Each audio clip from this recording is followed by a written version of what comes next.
बहती हुई हवाओं में उड़ती हुई पतंग। हमारा छोटा सा घर है जहाँ मम्मी, बड़े भाई, बड़ी बहन और मैं रहा करते हैं। जब हम लोग छोटे थे तो पापा गुजर गए। हमारा घर के सामने एक बड़ा सा आम का पेड़ है और घर के चारों ओर छोटे छोटे पौधे जो हमारे परिवार को एक अच्छा परिवेश में बांध कर रखा है, जहाँ खिलती हुई खुशी है। समय चलता रहा और दिन बीतता गया। भैया और दीदी की शादी हो गई। तब भैया ने घर संभालने लगे और मेरे पढ़ाई में मदद करते थे।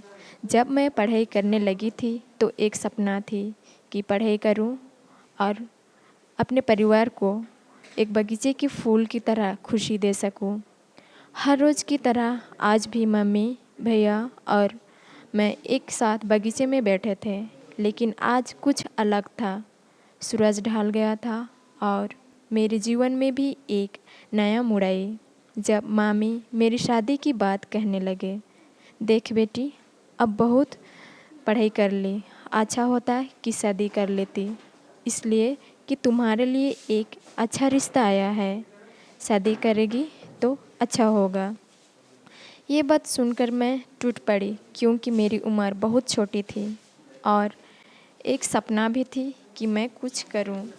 इसलिए मैं मामी को मना करने लगी कि मम्मी, मैं ये शादी नहीं करना चाहती हूँ, मैं पढ़ाई करना चाहती हूँ और कुछ करना चाहती हूँ।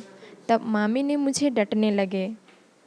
तब ये बात भैया ने भी सुन लिए और मुझे धमका के बोले, अगर तुम शादी नहीं करेगी तो कुछ कुछ नहीं करेंगे तुम्हारे लिए।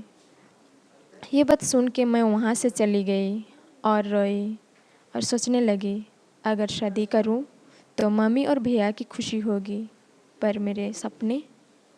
कुछ दिन के बाद ये बात मैं अपने अंकल से कही तो अंकल, मैं शादी करना नहीं चाहती हूँ, मैं पढ़ाई करना चाहती हूँ और कुछ करना चाहती हूँ।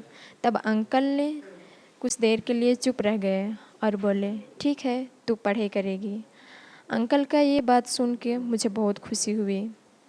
अंकल ने मुझे पढ़ाई के लिए एक बड़ा इंस्टीट्यूट में एडमिशन करवा दिए, जहाँ मुझे हर प्रकार की सुविधाएं मिलती थी जो मुझे आगे बढ़ने में मदद करती थी। पर मामी मुझसे नाराज़ हो गए क्योंकि मैं उनकी बात नहीं सुनी और पढ़ाई के लिए अपने अंकल से मदद ली। मम्मी धीरे धीरे मुझसे बात करने भी छोड़ दिए।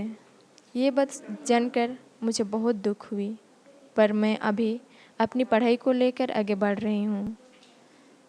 क्या मैं अपने सपने को पहले पूरी करूँ और अपनी मामी को खुशी दूँ। धन्यवाद।